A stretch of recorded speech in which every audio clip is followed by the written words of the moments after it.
Hoy traigo una palabra que, como siempre a mí me gusta, con algún consejo práctico para aplicar en nuestra vida. Y a mí siempre me fascina cuando leo la Biblia y escucho por ahí mensajes o algún pastor que le da tiene alguna revelación de parte de Dios y hay un enfoque diferente sobre los mismos versículos que leemos, las mismas historias que leemos, pero tiene otro enfoque diferente y que nos enseña otro par de cosas que están bastante interesantes y que, más allá de que es un libro, la Biblia es un libro que se escribió hace mucho tiempo, nos sigue sirviendo para el día de hoy. Amén. Y bueno, y siempre, generalmente cuando preparo algún mensaje, me gusta a mí, o el Señor sabe que a mí me gusta, que algo así que me atraiga y que me entusiasme, y algo nuevo, algo fresco. Amén. Y bueno, primero para empezar, les quería hacer una invitación a que cada vez que nosotros escuchemos algún mensaje, ya sea en internet, alguna predica, algún sermón, o acá en la iglesia, lo que sea, no solamente nos quedemos con lo que se predica desde el púlpito, sino que tengamos esa curiosidad de ir, después cuando llegamos a nuestras casas, ir a la Biblia y repasar todo lo que se hizo acá, todos los versículos. Por eso es que está bueno que traigan para anotar o algo, porque los versículos que muestran ahí, a veces el pastor o el que da el mensaje tiene una interpretación que es válida, está bien, pero no es toda la interpretación del versículo. Quizás uno lo lee y desde el punto de vista de las cosas que vivió, puede leer el mismo versículo que el pastor predicó y Dios le habla de otra manera diferente. Amén. Y con eso viene aparejado otro principio diferente que usted puede aplicar a su vida. Amén. Y le va a hacer de bendición no solamente a usted, sino a su entorno. Amén. Amén. Gloria a Dios. Bueno, entonces quiero hablar de algo que me parece que nos identifica a todos. En algún momento de la historia, en un cierto día, Jesús, esta historia está relatada en Mateo 5, en el Evangelio de Mateo capítulo 5, versículo 21, está al costado de una montaña con sus discípulos y toda esa jornada se la pasó tirando tips, consejos y palabras de sabiduría y enseñanzas a los discípulos. O sea, fue una tarde donde se puso, capaz que los discípulos le preguntaban, ¿y Jesús, qué pasa con tal cosa? Y le daba una explicación, le contaba una historia, le daba un ejemplo, ¿no? Jesús era muy didáctico a la hora de hablar. Entonces le preguntaban acerca del dinero, del divorcio, del adulterio, del amor hacia los enemigos, de perdonar, montones de temas que son bastante controversiales, y Jesús se detenía, le contaba una historia, le daba un par de ejemplos y un par de consejos finales, ¿no? Una de las tantas partes de que habla Jesús ahí es acerca de la ira.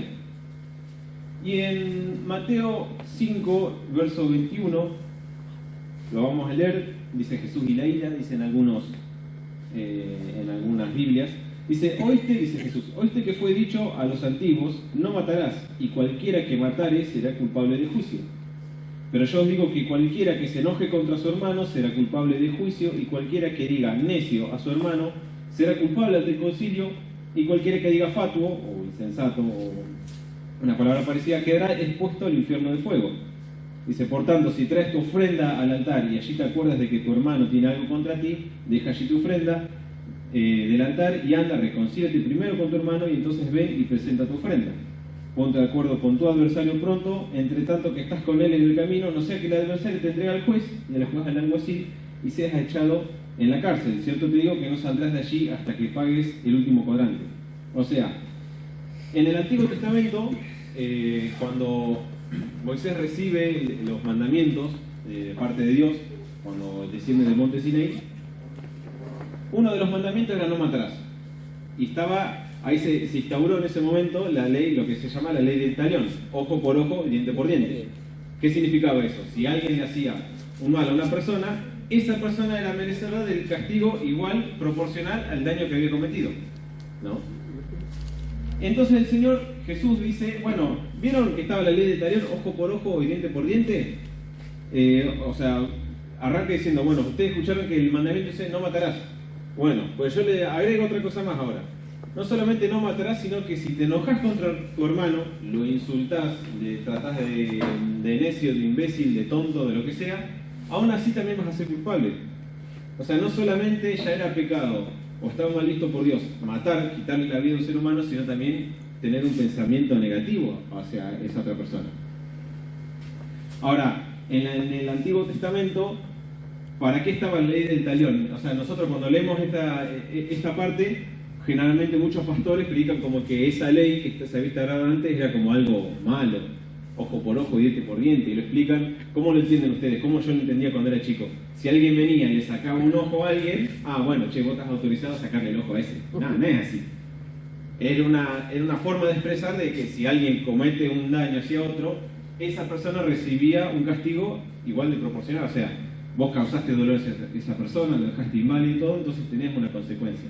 No era que andaban todos, le cortaste una mano, bueno, listo, vos cortaste la mano a él. No, nos andaban mutilando. Ninguna ley que pone Dios acá, ningún consejo es para lastimar a alguien, sino es para que nosotros aprendamos. Amén. ¿No? Vamos hasta ahí. Amén. Pero Jesús, cuando llega a la tierra y empieza a dar enseñanzas, pone las cosas más complicadas parecidas. Primero te dice, Dios te dice, no vas a matar, y ahora te está diciendo, bueno, no matarás, pero si te enojas contra tu hermano, lo insultás, también estás mal. Entonces, uno empieza a decir, cada vez más complicado el camino de ser cristiano. Pero más adelante Jesús sigue hablando, y en una parte Jesús dice, bueno, o sea, si yo me enojo contra alguien, está mal. Si yo lo insulto, estoy mal. Si yo lo mato, obviamente estoy mal. Y dice, bueno, y si viene alguien y te hace daño, no te resistas. Peor todavía, o sea, ahora no solamente no tenés que matar a nadie, no tenés que insultar ni pensar mal de nadie, si viene alguien y te hace lo que vos no tenés que hacer, te tenés que dejar. O sea, le dice, oíste que fue dicho, en Mateo 5, versículo 38, dice, oíste que fue dicho, ojo por ojo y diente por diente, pero yo les digo, no resistan al que es malo, antes a cualquiera que te diera la mejilla derecha, vuélvele también la otra, o sea, ponele la otra mejilla. Y al que te quiera ponerte a pleito y quitarte la túnica, déjale también la capa, y cualquiera que te obligue a llevar carga por una milla, ve con él 2. O sea, ese es el principio con el que el Señor empieza a hablar del amor hacia los enemigos. Ahora, si nosotros nos quedamos con algunas prédicas que podemos encontrar por ahí, muchos interpretan a medias este versículo y nos enseñan que ser cristiano es no hacer daño a nadie y dejarnos hacer daño, que es totalmente contrario a lo que el Señor quiere. El Señor no quiere que, o sea, dice bienaventurados los pobres, no dice bienaventurados los que quieren ser pobres. ¿No? Ahí hay una diferencia. Entonces muchas iglesias te enseñan como que, bueno, tenés que despojarte de todo, tenés que lastimarte, hacerte pobrecito, porque así el Señor se va a poner más contento. Cuando yo era chico y escuchaba por ahí, o veía algún documental, o escuchaba las historias en la antigüedad de los curas, no sé si han visto películas, algo que los curas se latigaban, se pegaban, era como que de esa manera, si se hacían autosufrir, iban a llamar más la atención de Dios, iban a llamar más la misericordia del Señor. Y yo decía, pero qué locos que estaban eso. ¿Cómo se van a pegar un latigazo? Qué tonto que estos católicos. Ay, Dios. Y nosotros terminamos haciendo lo mismo, haciéndonos, nos hacemos pobrecitos, como que, me fue mal en el trabajo, ahí me insultaron, me quedo así. Total, ahí el Señor se va a poner más contento, porque no sé, yo me dejo sufrir, ¿sabes? Una especie de masoquismo cristiano, es medio raro. Y no es lo que el Señor quería. El Señor dijo, si alguien te diera una mejilla, ponele la otra. Si alguien te saca la túnica, también dale la capa. Si alguien te dice, che, llévame esto por una milla, o sea, por 1,5 kilómetros, lleváselo otro 1,5 kilómetros más. Entonces muchos predicaban esta palabra desde el lado, dejate humillar. Dejate que el otro te quite tu dignidad, porque eso es lo que más le agrada al Señor. Pero no es así.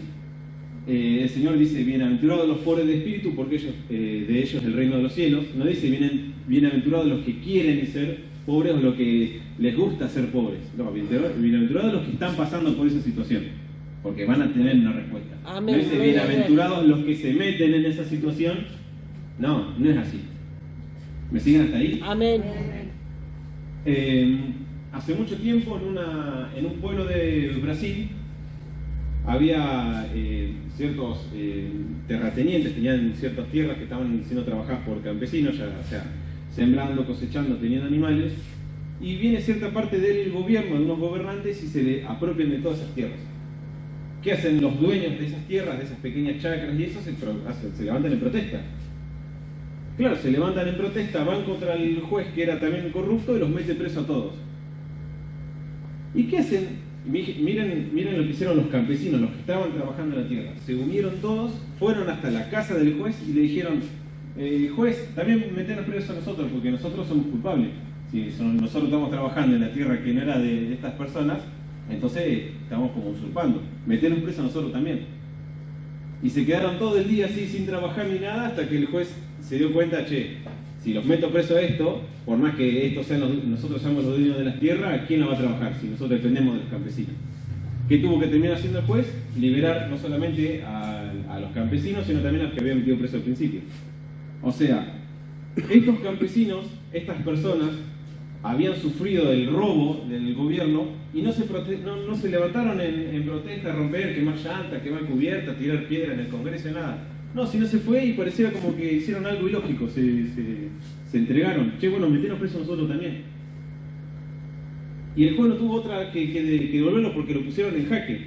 Y esto es un principio que el Señor enseñó acá y que nosotros tenemos que aprender. Cuando nosotros tenemos ciertas situaciones que nos humilla, que nos baja la dignidad, una cosa es, si nosotros no lo podemos hacer, bueno, algo me está humillando, tenemos que ser inteligentes, no violentar contra el otro, porque el Señor te dice, no te enojes contra el otro, no lo mates, no lo hieras, pero puedes hacer otras cosas. Nunca te dice, no hagas nada, quédate y dejate, si él te sigue pegando, déjate pegar. Eso no es lo que quería enseñar Jesús. Jesús siempre enseñaba con parábolas, con metáforas. Decía que para nosotros nacer tenemos que nacer de nuevo. Y viene Nicodemo y le dice, ¿qué? ¿Me tengo que meter de vuelta en la panza de mi mamá? No, es una forma de decir, como que tenés que olvidarte de todo y ser nuevo porque Cristo te hizo nuevo. Gloria a Dios. Ahora, voy a invitar a Marco, ¿podés pasar? ¿Un segundo? Vamos a hacer el primer ejemplo, porque Dios da 3 ejemplos cuando dice, oíste que fue dicho ojo por ojo y diente por diente, pero yo les digo, no resistan al malo, cualquiera que te quiera herir en la mejilla, dale también la otra. Bueno, te voy a dejar ahí porque me olvidé, tengo que explicar algo cortito, chicos. Espera, dice. No dice, claro. Cuando nosotros leemos la Biblia, y tengan en cuenta, cuando nosotros leemos la Biblia tenemos que tener en cuenta que es un libro que se escribió en otro país hace mucho tiempo y las culturas y las costumbres eran distintas. Por ejemplo, nosotros como pueblo argentino tenemos diferentes costumbres que son diferentes al de otros países. Vamos a suponer Estados Unidos. Una vez me puse a hablar con una persona que era nativa de Estados Unidos, que había venido de intercambio acá a la Argentina y se sorprendía de que los argentinos nosotros vamos bien cambiaditos a comprar al supermercado. Vamos así bien arregladito, bien prolijo. Cuando ellos van en pijama. No sé si han visto en las películas que van en pijama, todos zaparrastrosos así con las ojeras, con la lagaña, todo. Dice, ¿cómo puede ser? Los argentinos como que se meten, hasta lo he visto, dice, de zapatos, de camisa, comprando, dice eso, y no, es algo ilógico, pero es nuestra costumbre. Si yo le digo a ustedes, che, bueno, mañana levantate así nomás, así como estabas durmiendo, andá a comprar al supermercado de la esquina. No es ni loco. Me voy a primero arreglar por una remerita que no está arrugada ni nada, ¿no? Es nuestra costumbre. No es pecado, no es un crimen salir en pijama afuera o ir a comprar, no es un crimen. No está haciendo mal a nadie. Pero es una costumbre que está instalada en nosotros, ni locos vamos a hacer lo contrario. Bueno, en el pueblo, o sea, en la historia, en ese pueblo, en ese tiempo, la costumbre que había era usar la mano izquierda para todas las cosas sucias, o sea, limpiarse allá donde no da el sol, para las cosas inmundas. Y la mano derecha la usaban para las cosas importantes, que dignificaban, ¿no? Entonces ellos ni loco iban a usar la mano izquierda para humillar a alguien, para imponer respeto, para lo que sea, ni loco le iban a usar, porque era una costumbre, como nosotros ni loco vamos a salir en pijama a comprar o al banco a hacer un trámite. Entonces dice, a cualquiera que te diera la mejilla derecha, vuélvele también la otra. Una seña de humillar al otro es como es pegarle una cachetada, como con el revés de la mano, ¿no? Si vos le pegás a alguien así con la mano abierta, una trompada, estás como diciendo, bueno, somos iguales, matémonos a trompada, somos iguales. Pero si yo le quiero ofender a él y hacerle sentir que él es menor a mí, si yo le pongo derecho, le doy un revés así, en la mejilla derecha. Ahora el Señor dice, bueno, si alguien viene y te humilla, ponele la otra mejilla. O sea, dice, bueno, pegame del otro lado. Yo no puedo pegarle con esta, porque esta es inmunda. Entonces, esta no la puedo usar. Si le pego así, de este lado, le estoy pegando con el lado interno de la mano, por lo tanto, no lo estoy humillando, le estoy diciendo, sos igual a mí. Porque humillar es con el revés, no con esta mano. Y si le quiero pegar con el revés de la mano, está haciendo así. Entonces, de cualquiera de las tres maneras, vos desarmás al enemigo. Porque primero, no te puedo pegar con esta, porque si no, voy a estar siendo inmundo, estoy haciendo algo fuera de mi costumbre. No te voy a pegar así porque te estoy reconociendo como igual, y tampoco te voy a pegar así porque va a quedar como un tonto, como un ridículo. Entonces pones en jaque al enemigo. Entonces, ahí puedes sentarte, Marco. Gracias. Un aplauso para En el primer consejo dice, si te da la mejilla, te llega la mejilla derecha, ponele la otra. No te va a poder pegar, o sea, ¿qué hago? Te reconozco que tenés dignidad, dejo de pegarte, quedo como un tonto, hago el ridículo. Se dan cuenta que el consejo del Señor no era dejarte pegar, era hacer algo inteligente para desarmar al otro, para algo que no se espere el otro. Amén. ¿Cómo vos vas a pegarle a alguien y el otro dice, bueno, dale, sigue pegando? ¿Cómo que no entendés? ¿Qué está pasando acá? Ahora dice, y el que quiera ponerte a pleito y quitarte la túnica, déjale también la capa. Se lo traduzco más o menos al lenguaje actual. Si alguien te quiere sacar el buzo, la remera, dale también el calzoncillo. En la antigüedad, en esa época, ver la desnudez de otro era una vergüenza para el que estaba desnudo, pero era más vergüenza para el que lo miraba, ¿no? Pues en la Biblia hay una historia cuando los chicos, los hijos descubrían la desnudez del padre, lo veían desnudo, es como una vergüenza. En su cultura era terrible, era peor ver desnudo a alguien que estar desnudo. Entonces, cuando un delincuente venía y le quería sacar la túnica, decía, quédate así, como Dios te trajo el mundo. Y lo avergonzaba más al otro, el otro se sentía peor por lo que estaba haciendo, porque estaba viendo a alguien desnudo. Era según la cultura de ellos. Nosotros tenemos que leer la palabra teniendo en cuenta en qué contexto se escribió. Y dice, y a cualquiera que te obligue a llevar una carga por 1 milla, ve con el 2. En esa época los romanos habían invadido Jerusalén y ellos tenían como un privilegio, un derecho, que ellos podían obligar a los judíos a llevar cargas por 1 milla, o sea, 1,5 kilómetros. Eso hacía que, era el derecho, era, bueno, che, vos sos un soldado romano, ¿querés obligar a un judío a llevar una carga? Bueno, es hasta 1 milla, 1,5 kilómetros. De esa manera se aseguraban que los judíos, siendo invadidos, colaboren con la expansión del Imperio Romano, pero también que no se rebelen, porque 1 milla es 1 milla. No le decían, bueno, le podés decir al judío, vos que sos soldado, le podés decir al judío que te lleve esta carga a 20 millas, porque los judíos se podían rebelar, porque eran muchísimos, se podían rebelar porque esto es esclavitud, y podía armar una revuelta. Entonces estaba bien hecha la ley para que poder usar a los judíos, pero tanto para usarlos, pero no tanto para que no se rebelen. Entonces le decían, vos sos soldado romano, decirle al judío que te cargue esto por 1 milla. Ya si el soldado romano lo obligaba a llevarlo un poquito más, se comía una multa, o podía terminar preso. Entonces el Señor le decía, si alguien te viene y te obliga a llevar una carga por 1 milla, llévasela otra mano. Entonces una vez que pasaste la milla, no, yo te la llevo, no, y el soldado te puede decir, no, listo hasta acá, no, te la llevo, yo te la llevo. Claro, una vez que vos pasabas la milla, lo ponías en jaque al soldado porque lo podían meter preso, le podían comer una multa. Entonces el soldado no entendía, digo, ¿cómo puede ser? ¿Me puedo comer una multa? Y el tipo te está siendo re amable conmigo, yo que lo quise castigar haciéndole llevar la cosa, está siendo amable conmigo, me está llevando más la carga más lejos, y encima me puedo comer una multa o terminar preso. Eso es lo que quiere el Señor, que nosotros ante los problemas, sí, también tenemos que reconocer que somos humanos, que hay cosas que no vamos a poder, pero tenemos que usar la inteligencia. Amén, gloria a Dios. ¿Me siguen hasta ahí? Amén. Nosotros tenemos que tratar de pensar y actuar inteligentemente como el Señor quiere que hagamos. Ya por eso nos da estos ejemplos y estas enseñanzas en la Biblia.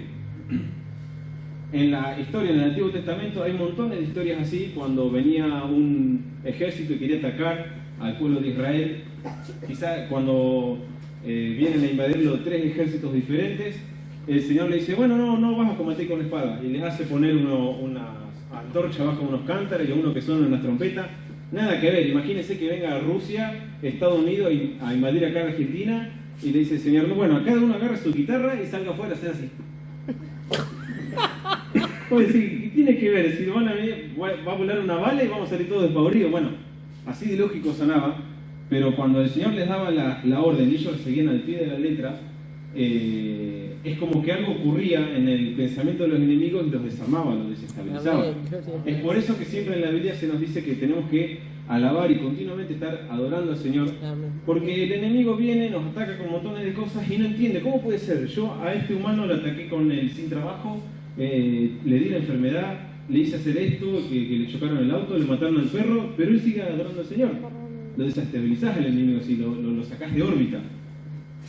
Y esto es el principio que se revela acá, dice, cualquiera que te obligue a llevar una carga por una milla, ve con el 2. Y al que te pida, dale, y al que quiera tomar de ti prestado, no le rehuses. Oíste que fue dicho, amarás a tu prójimo y aborrecerás a tu enemigo. Pero yo les digo, dice Jesús, amad a vuestros enemigos, bendecid a los que os maldicen, haced bien a los que aborrecen y orad por los que os ultrajan y persiguen, para que seas hijo de vuestro Padre que está en los cielos y que hace salir su sol entre buenos y malos y hace llover entre justos e injustos, ¿no?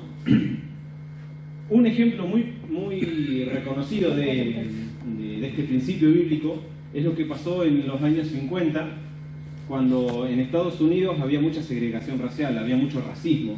Los negros en esa época no podían votar, no podían ir a universidades, no podían tenían muy pocos derechos, casi nada. Y en los colectivos, por ejemplo, en el transporte público, los negros pagaban tarifas más altas que los blancos, y si había un negro sentado y un blanco se le aparecía, che, cedeme tu asiento, se tenía que parar e irse, y el blanco se tenía que sentar. En los años 50, hubo una historia muy conocida de una señora que no le cedió el acento, una afroamericana no le cedió el acento a un blanco. No le cedió el acento, no, dice... Salí que me quiero sentar, no, y fue tanto el revuelo que hizo que la llevaron y la metieron presa a la señora. Tanto que a lo lejos un pastor bautista se enteró, se llamaba Martin Luther King, se enteró y ¿qué hizo? Como en esa época todos los negros se unían como hermanos, como nosotros, por ahí uno es de River, uno es de Boca, pero en el Mundial somos todos argentinos. En ese momento las diferencias se olvidaron entre ellos y somos todos hermanos afroamericanos. Bueno, hagámosles boicot al transporte público. El pastor convocó y dijo, bueno, a partir de hoy ningún negro use el transporte público. ¿Quiere ir a su casa? Vaya caminando. ¿Quiere ir al trabajo? Vaya caminando. ¿Y qué hicieron todos los negros? Hicieron lo que este pastor les dijo. Durante 382 días. Fue tanta la plata que perdió el servicio de transporte público de Estados Unidos que tuvieron que decir, che, acá eran los negros los que más trabajaban. Terminemos con la segregación racial, por lo menos a los colectivos, porque es mucha la plata que estamos perdiendo. Martin Luther King no convocó ni a una protesta, ni a quemar llantas, ni a romper vidrios, ni nada. Solo le dijo, bueno, listo, no hacemos más de colectivo. Y les hizo perder muchísimo dinero a los Estados Unidos. Y eso fue el puntapié inicial para que termine la discriminación en Estados Unidos. Este pastor usó un principio bíblico que nosotros por únicamente atarnos a lo que escuchamos por ahí en una prédica nos quedamos con eso y no vamos a la palabra, nos perdemos de estas bendiciones. Amén. Porque ustedes fíjense que estas soluciones que da el Señor, así estas cosas ilógicas o originales o estas cosas salidas de órbita, no es como uno reaccionaría si viene alguien y te pega. Nosotros naturalmente vamos y le pegamos, le volvemos piña. Pero no, el Señor te hace actuar no de forma agresiva ni pasiva, sino de una tercera alternativa. Usar la cabeza, ser inteligente. Amén. Esto, actuar de esa manera, no solamente te bendice a vos, sino que también bendice al otro. Amén. Porque el que venga alguien y te quite la ropa y vos le das toda la ropa, estás criticando a la sociedad, estás dejando en evidencia lo mala persona que es el otro se va a sentir avergonzado. Cuando vos le das la otra mejilla a la persona que te hiere, le estás y no sabe qué hacer después cuando vos le enseñás la otra, no sabe, el tipo no sabe si reconocer tu dignidad o dejar de pegarte o quedar como un tonto, no sabe qué hacer. De esa manera vos terminás una pelea con la frente en alto, reconociendo dignidad y no tuviste que mover ni una mano, no tuviste que pegar ni una piña, nada. Te edificaste a vos mismo y edificaste al otro. Amén. En Romanos 12, Romanos 12, está marcado, dice deberes cristianos, Romanos 12:1, dice, así que hermanos, os ruego por las misericordias de Dios que presenten vuestros cuerpos en sacrificio vivo, santo, agradable a Dios, que es vuestro culto racional. Y el verso 2 dice, No se conformen en este siglo, sino que transfórmense por medio de la renovación de vuestro entendimiento, para que comprueben cuál sea la buena voluntad de Dios, que es agradable y perfecta. Dice en el verso 17, no paguéis a nadie mal por mal, procurad lo bueno delante de todos los hombres, si es posible, en cuanto dependa de ustedes, estén en paz con todos los hombres. No se vengan ustedes mismos, amados míos, sino no dejen lugar a la ira. Dejar lugar a la ira de Dios, porque Cristo está: mía es la venganza, yo pagaré, dice el Señor. Así que si tu enemigo tuviese hambre, dale de comer; si tuviere sed, dale de beber, pues haciendo esto, ascuas de fuego amontonarás sobre su cabeza. No seas vencido de lo malo, sino vence con el bien el mal. Y hay montones de ejemplos, y los invito a que cuando vayan a su casa y reflexionen a montones de problemas que tienen ustedes con alguna otra persona, por ejemplo con alguna otra persona, que traten de buscarle la vuelta, traten de no ir al choque, a la discusión. Yo cuando vaya al trabajo le voy a decir: viejo negrero, me estás haciendo laburar. No, hay que usar otras estrategias, porque el Señor quiere que nosotros gocemos de todas las bendiciones que no las escribimos al otro. Y hay montones de ejemplos. En Japón, cuando los empresarios no quieren subir el sueldo a los operarios, sobreproducción. Claro, producen más. Acá en Argentina, se meten paro, no laburan más, o como hicieron una vez acá en la fábrica, metieron paro, quemaron no sé cuántas llantas alrededor de la fábrica, nadie de los que querían ir a trabajar no podían entrar. No, allá en Japón, ¿qué hacen? Producen más, entonces el gasto de almacenar toda esa sobreproducción es enorme, es mucho peor que si nadie trabaja, ¿no? Y ellos lo único que están haciendo es trabajar más. No hicieron huelga, no te rompieron ninguna ventana, no quemaron ninguna cubierta. Y de esta manera hacen entrar en razón a los empresarios sin la violencia, y obtienen lo que ellos quieren. No solamente obtienen el aumento que ellos quieren, sino que hacen recapacitar a los empresarios. Así que los invito, hermanos, a que cada vez que se nos presenten estas situaciones tengamos presente que no tenemos que enojarnos mesuradamente, desmedidamente hacia el otro. En Efesios dice: enójense, pero no pequen, no dejen lugar al diablo, dice en Efesios 4, 26 y 27. Dice: nosotros podemos enojarnos, pero no enojarnos contra una persona y dejar que el diablo nos influencie a nosotros y procurar daño hacia el otro. Sino, tenemos que dejar que el Espíritu Santo renueve nuestro entendimiento de la palabra, de lo que nos enseña en cada historia, y poder encontrarle soluciones más alternativas y más provechosas para nosotros y para la otra persona, ¿no? Tengo un compañero de trabajo que siempre los hace laburar a los otros. O sea: che, mira, necesito que me hagas este laburo, y es Richard Guinda y te hace laburar. ¿Cómo me hace laburar este tipo? Dicen todos. ¿Cómo me hace laburar? Hasta que llegó uno que claro, él vio que le hacía laburar a todos, entonces como que todos están trabajando para él, y es un par, es como que nosotros seamos todos iguales, y justo uno necesite hacer montones de cosas, y como que terminamos todos trabajando para él. Entonces, este chico nuevo empezó también como a recibir órdenes de este compañero de trabajo. ¿Y qué hizo? Che, mira, tenés que hacerme esto. Bueno, acompáñame y vamos a verlo. Y el otro que se quiere quedar sentado, quiere mandar y quedarse sentado en la silla. No, bueno, acompáñame y vamos a verlo. O si no, se va hasta allá, hasta la fábrica es grande, 400 metros, y le llamas: che, vas a tener que venir hasta acá, pero pero decime qué pasó. No te puedo comentar acá porque es muy difícil, vas a tener que venir caminando hasta acá. Y lo hace caminar hasta allá y todo, hasta que por ahí dice: ¿cómo me hace elaborar este chico nuevo? Y se siente así, y ya después ya no lo molestó más, ya no le pide trabajo, ya no lo molesta tanto, lo molesta a todos los otros.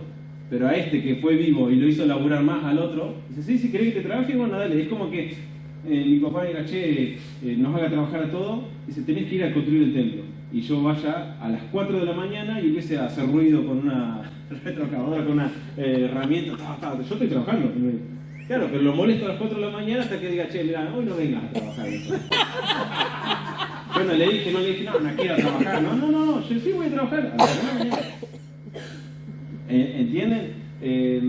Había un humorista, hay un humorista llamado Hugo Varela, que cuando una vez entra al escenario en Chile le empiezan a silbar. Le empiezan a silbar porque era argentino. Entonces se va y la gente deja de silbar. por ahí sale de vuelta y dice, bueno, voy a salir de vuelta. Sale de vuelta para hacer su show de humor y le empiezan a silbar, a insultar y todo porque es argentino y se va. Hasta que por ahí asoma la cabeza así, le empiezan a hacer de vuelta y se esconde. Asoma la cabeza y le empieza a hacer vuelta, le hizo 2 o 3 veces y la gente se empezó a reír. Lo mismo que me insultaba se empezó a reír por mirá la ocurrencia que tuvo este tipo. Y después que todos se empezaron a reír, ahí pudo entrar y dio su show. Un argentino cualquiera o una persona cualquiera dice, pero así, y los empieza a insultar desde el micrófono y se va. Y esa no es la manera. ¿Me entiende, hermano? Amén. Que esta palabra sea de mucha Gloria a bendición. Dios. Y acuérdense que el Señor nos da todas las herramientas Amén. para sobrepasar Gloria a todas las Dios. dificultades. Gloria a Dios. Y le dejo como tarea para casa que empiecen alguna de estas a sus situaciones, a ver cómo le puedo dar la vuelta para que sea de bendición para mí y para Gloria a nosotros también. Dios. Amén. Gloria a Dios. Cierren los ojos y vamos a orar. Padre Santo que estás en el cielo, te doy gracias por este día, Señor. Te doy gracias por esta hermosa reunión. Te pido en el nombre de Jesús que tu palabra entre en nuestros corazones y que podamos aprender cada día más. Te pido que nos ayudes a reflexionar sobre todo lo que escuchamos, sobre todo Amén. lo que leemos, Señor. Incentivanos y danos la Gracias, motivación para Jesús. escudriñar tu palabra y para Amén.